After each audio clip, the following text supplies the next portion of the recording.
listener, and welcome to Chapter 6 of Bite-Sized Tales, the audio flash fiction podcast. Today's story finds our protagonist starting off with possibly one of the best days of his life, but then things quickly become dangerous. Cobalt, written and read by Wayne Cole. Tree branches crack and give way under the impact as I tumble through them. I can feel the scratches start to form as the last of my invulnerability wears off. This is gonna hurt, I think, just before hitting the ground. I am right, it does indeed hurt quite a lot. In fact, I'm pretty sure I just cracked a rib on impact. Every breath I try to take feels like I'm being stabbed in the chest. The worst part is I can hear the thing that punched me coming through the forest, knocking trees out of its way. I'm out of my league here. Today started so well before it all went to hell. I woke up next to my girlfriend and just watched her sleep for a while. We had just made up the night before after a particularly contentious fight. As always, she felt neglected because I'd missed an important birthday dinner with her parents.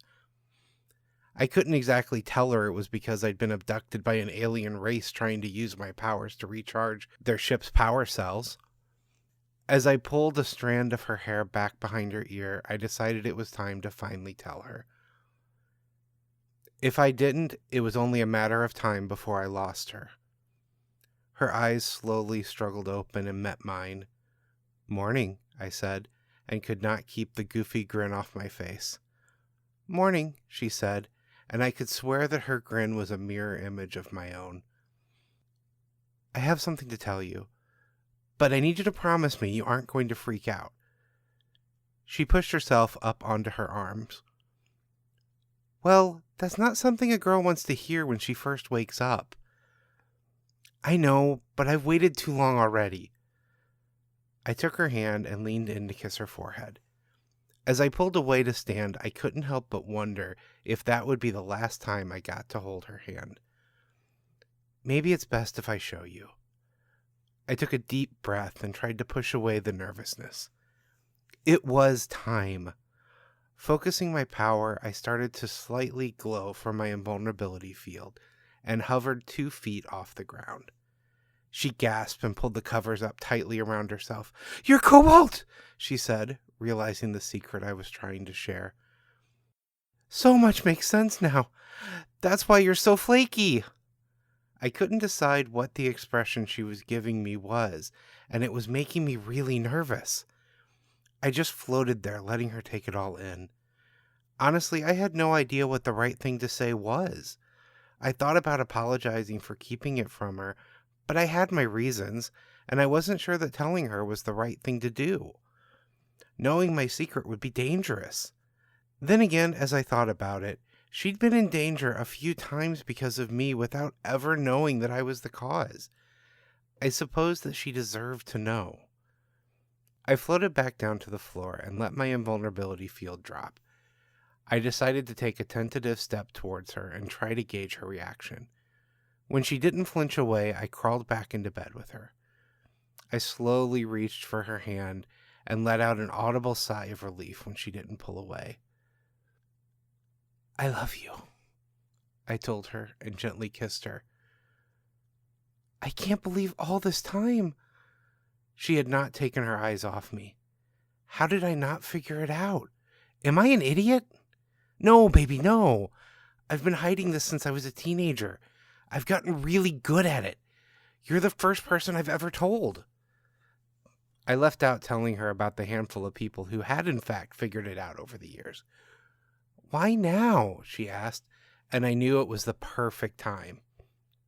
I reached over into the nightstand and pulled out a small box. "Because it wouldn't be right for me to ask you to share my life knowing only half of it." I opened the box to reveal the most expensive piece of jewelry I had ever purchased. "Will you marry me?" The tears came to her eyes, and it was a full minute before she could speak through them. "Yes," she finally managed to get out before putting her arms around me and kissing me. "Oh wow, I'm going to be a superhero's wife." Thinking back to that moment gives me the strength I need to stand up. My legs are wobbly, my vision slightly blurred, and I can't quite bring up my invulnerability field. I'm standing though, and that's a start. I need a plan, and I need it fast, because the thing is coming and backup isn't. I focus all my power on healing. I can't think straight with each breath hurting like this, so that's priority. Takes all of my concentration, so I'm barely able to duck out of the way of a tree being hurled at me. I'm almost tapped out by a single punch from this thing. My struggles for breath give me an idea. I'm only going to have one shot, so I need to make it count. Flying through the air, I focus every last bit of my power into a single energy blast aimed at the creature's throat. As long as it needs to breathe, this might work. I unleash all the energy left in a single point-blank blast. It's as effective as I had hoped it would be. The creature drops to the ground, holding its neck. It is passing out, but as my vision starts to fade, I realize I am too. I just have to hope that I wake up before it does.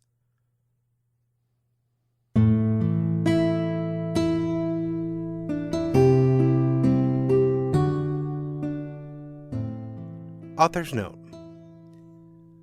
Cobalt is a character I created as a teenager. The original story for him was a dark redemption tale. It was one of the first novels I had ever tried to write, and the character at that point had fallen pretty far and was just starting to come back. When I needed a name for the character, I decided to look at the periodic table and just pick an element. I thought about how Krypton was so often used with Superman that something like that might actually work. When I wrote this story, it reminded me about how much I loved that character and what I had done with him. I'm not sure where in his personal timeline this story would fall versus the book that I was writing, but I suspect it is pretty far before his fall and eventual redemption. After writing this story, though, I don't want to see the character go through that, and suspect that if I do further Cobalt stories, it might be drastically different than my original idea for the character. This chapter of Bite-Sized Tales has been brought to you under a Creative Commons Attribution, Non-Commercial, No Derivatives 4.0 International License. Intro and outro music is Fantasy Motion by Alexander Nakarada, provided under a Creative Commons 4.0 license. If you've enjoyed what you've heard today, we greatly appreciate reviews and recommendations to your friends. For more information about our authors, please visit bitesizedtales.com. We look forward to reading to you next time.